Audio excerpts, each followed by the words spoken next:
Olá e seja bem-vindo. A anulação das provas sobre os atos de corrupção praticados pela construtora Odebrecht, que é um manifesto político que jamais seria reconhecido como peça de valor jurídico em qualquer democracia séria do mundo, deixou o Brasil atônito nesta última semana. A decisão tomada pelo ministro Dias Toffoli nunca fez nexo lógico. Como pode ser consideradas imprestáveis as provas contra um réu que confessou, com plena assistência de seus advogados, ter praticado os crimes dos quais era acusado? Ora, Toffoli disse em seu despacho que um dos motivos principais para a anulação das provas foi a inexistência de um documento legal, originário na Suíça e entregue às autoridades brasileiras, que permitia acesso aos computadores do serviço de propinas da Odebrecht. O problema, aparentemente insolúvel, é que esse documento existe. O Ministério da Justiça, acionado por Dias Toffoli antes da sua decisão, tinha informado a ele que não existia. Mas, curiosamente, depois da decisão do ministro do STF, o mesmo ministério que, segundo o ministro Flávio Dino, trabalha pela causa de Lula, está dizendo agora que existe. Segundo o departamento encarregado de tratar do caso, o documento sueco foi encontrado com uma nova pesquisa em seus arquivos digitais. Sobre essa manobra do Ministério da Justiça, que levou o ministro do STF a tomar uma decisão equivocada, o senador Sérgio Moro se pronunciou. Veja. Nós ficamos todos atônitos semana passada pela decisão que nós respeitamos as instituições, foi proferida por ministro do Supremo Tribunal Federal, anulando provas que haviam sido obtidas em decorrência de cooperação jurídica internacional e de acordo de leniência com a empresa Odebrecht. Vamos voltar aos nossos relógios lá para 2016, e na época foi celebrado pelo Ministério Público Federal com a Odebrecht, Ministério Público Federal não só de Curitiba, mas também aqui de Brasília, que foi um acordo negociado lá em Curitiba pela força-tarefa do Ministério Público, mas teve uma aprovação prévia da 5ª Câmara de Revisão do Ministério Público, que funciona aqui junto à Procuradoria-Geral da República, com presença, inclusive, de subprocuradores regionais da República. Na época, esse acordo envolveu a previsão de multa de indenização, pagamento pela Odebrecht ao Brasil, de mais de 3 bilhões de reais. Foi o maior acordo até então celebrado de recuperação de valores desviados na prática aí por subornos, superfaturamento, e que envolveu diversas estatais brasileiras, especialmente ali durante os governos do PT anteriores. Nós fomos surpreendidos com essa decisão, que, como eu disse, nós respeitamos. Eu não vim aqui atacar ninguém, não é do meu feitio, e todos sabem disso, mas que na época lamentamos. Inclusive, ouvi o próprio senador Rogério Marinho pontuando que lamentava as consequências daquela decisão, inclusive vários outros pares aqui do Senado. Mas descobrimos essa semana, e isso nos deixou ainda mais atônito. Na verdade, já sabíamos, mas tivemos a confirmação de que a decisão foi baseada em informações falsas. Um dos principais argumentos dessa decisão é no sentido de que a contabilidade informal que foi disponibilizada pela Odebrecht ao Ministério Público Federal teria sido obtida de maneira irregular, sem observância dos trâmites regulares formais, sem que houvesse passado pela autoridade central, o Ministério da Justiça, nos acordos de cooperação entre Suíça e Brasil, ou entre outros países e Brasil. E logo em seguida aquela decisão, que deixou a todos atônitos pelas consequências, já que o acordo foi multi-elogiado na época, e agora, de repente, estava sendo apontado como um acordo que nada valia, a Associação Nacional dos Procuradores da República editou uma nota e fez uma ressalva. Olha, ao contrário do que está informado na decisão, e foi informado ao Supremo Tribunal Federal pelo Ministério da Justiça, ao contrário do que ali se afirma, houve sim um pedido de cooperação entre Brasil e Suíça, através do qual veio ao Brasil o sistema de contabilidade informal da empreiteira Odebrecht, e na qual ali existem elementos de prova relevante de lançamentos de contabilidade, apontando possíveis pagamentos de vantagem indevidas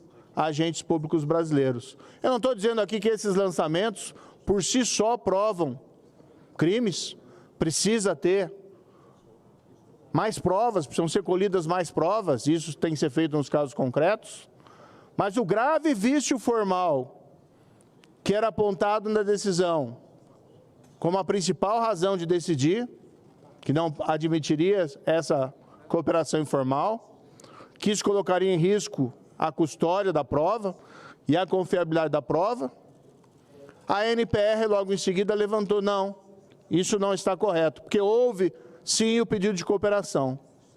E ontem fomos surpreendidos pelo reconhecimento pelo Ministério da Justiça, do DRCI, que diante das informações prestadas pela NPR, fez uma revisão dos seus arquivos, seus sistemas, e de fato confirmou que houve esse pedido de cooperação que foi enviado à Suíça ainda antes do próprio Acordo Leniense, em 2016. E foi essa prova que chegou, juntamente com aquela que foi disponibilizada diretamente pela própria Odebrecht às autoridades brasileiras. E quando há uma entrega voluntária da prova, não precisa, evidentemente, haver o pedido de cooperação, mas aqui se teve o cuidado de fazer esse pedido de cooperação para obter os mesmos elementos, inclusive para confrontá-los. Isso foi feito um laudo pericial da Polícia Federal, que atestou a credibilidade da prova, que atestou que ela não havia sido objeto de adulteração nos seus sistemas. Agora, o mais grave é que uma decisão dessa magnitude tenha sido tomada com base numa premissa falsa, com base numa informação falsa prestada pelo Ministério da Justiça. E uma decisão que apontava para uma anulação de centenas de investigações, de casos que têm que ser investigados, porque nós temos que apurar essas suspeitas de suborno, de corrupção. E não só isso, uma decisão que diretamente beneficiou o presidente Lula. E uma decisão que foi proferida por um Supremo que foi enganado por informações falsas prestadas pelo ministro da Justiça. Concedo a parte ao senador Rogério Marinho. Nobre senador Moro, eu peço a Vossa Excelência aqui essa oportunidade e agradeço por tê-la, para, ao mesmo tempo, me solidarizar com Vossa Excelência, porque no debate político é importante que as posições sejam colocadas de forma clara, transparente, límpida, mas sem se adjetivar ninguém. Até porque o que nós defendemos aqui são ideias, são princípios, né? O que nós defendemos aqui são aqueles fundamentos que nos levaram à posição que ambos ocupamos. Então, primeiro, deplorar a forma como o ministro da Justiça vem se comportando, né? Apesar da sua posição de ex-governador, de senador da República, de ministro da Justiça do Brasil, me parece que ele se comporta mais como um comentarista de Twitter, né? De forma beligerante, truculenta e muitas vezes, eu diria, ultrapassando os limites da civilidade. O que Vossa Excelência nos traz e o que a imprensa noticiou realmente é muito preocupante e merece a atenção de todas as autoridades constituídas, inclusive do próprio Ministério da Justiça, que, em última instância, é o órgão do governo federal responsável por essa ação específica. Eu acredito, caro senador Moro, que as evidências que vieram à lume agora e que não foram prestadas tempestivamente ao ministro Toffoli, por ocasião da sua decisão, poderão iluminar, né, os demais ministros do Supremo Tribunal Federal que fazem parte daquele colegiado, né, daquela turma, que vão examinar o voto do relator e o próprio relator, nos embargos que certamente foram impostos ou interpostos, né, pode voltar, né, a compulsar essas novas evidências e, evidentemente, ter a oportunidade de reformular o seu posicionamento. É o que nós esperamos, até porque a grande indagação que a população brasileira faz nesse momento é o que será daqueles que confessaram de livre e espontânea vontade. O que será do recurso que foi devolvido à União fruto de desvio, fruto de corrupção, fruto de malversação do dinheiro público. Quer dizer, bilhões de reais que foram recepcionados, né, pelo governo federal, pela Petrobras. Qual o destino desse recurso? Vai ser devolvido aos infratores? Me parece que essa não é a mensagem que a sociedade brasileira gostaria de passar, né, para os seus integrantes, nem a que nós gostaríamos que os nossos filhos, né, soubessem no futuro. Uma coisa é a formalidade da lei, outra coisa é o que de fato aconteceu e certamente as novas evidências vão permitir que nós possamos ter uma luz diferente sobre o caso. Senador Rogério, eu pontuo aqui algo que para mim é muito importante. Eu também lamento as palavras que têm sido utilizadas pelo Ministério da Justiça, que não parece ter a compostura necessária para a seriedade do cargo do momento. Mas eu diria o seguinte, não há deboche que muda o fato de que a corrupção nos governos do PT foi real. Foram 6 bilhões de reais recuperados pela Operação Lava Jato para a Petrobras, somente para a Petrobras. E são dados oficiais da Petrobras. Esse acordo de leniência, atacado agora, é um acordo que prevê a recuperação, pagamento pelo Odebrecht de 3 bilhões, cerca de 3 bilhões e 100 milhões de reais para o Brasil. É um acordo maior de 3 bilhões e 800 milhões, que envolveu outros países que fizeram simultaneamente o acordo, como os Estados Unidos e Suíça, cada um recebendo a sua parte diretamente do Odebrecht. Não teve dinheiro saindo do Brasil para esses países. A Odebrecht pagou diretamente por quê? Ela teve que fazer o acordo com essas 3 jurisdições porque ela cometeu crimes nos 3 países. Mas foi um acordo muito elogiado. Não há deboche que muda o fato de que a corrupção foi real, que o dinheiro foi recuperado, que os criminosos confessaram e que esse acordo foi muito elogiado na sua época, tanto aqui no Brasil como internacionalmente.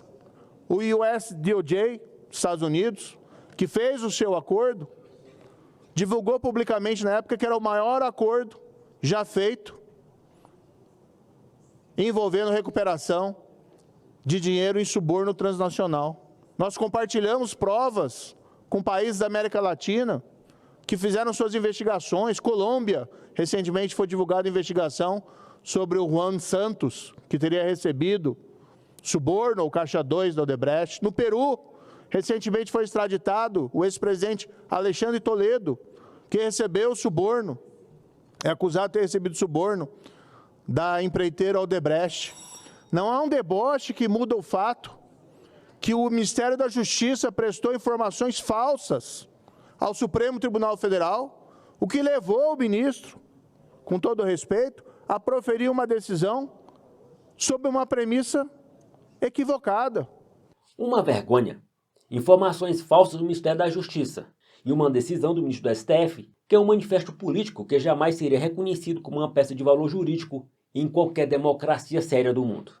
É nisso que o Brasil está se transformando, em uma república de bananas.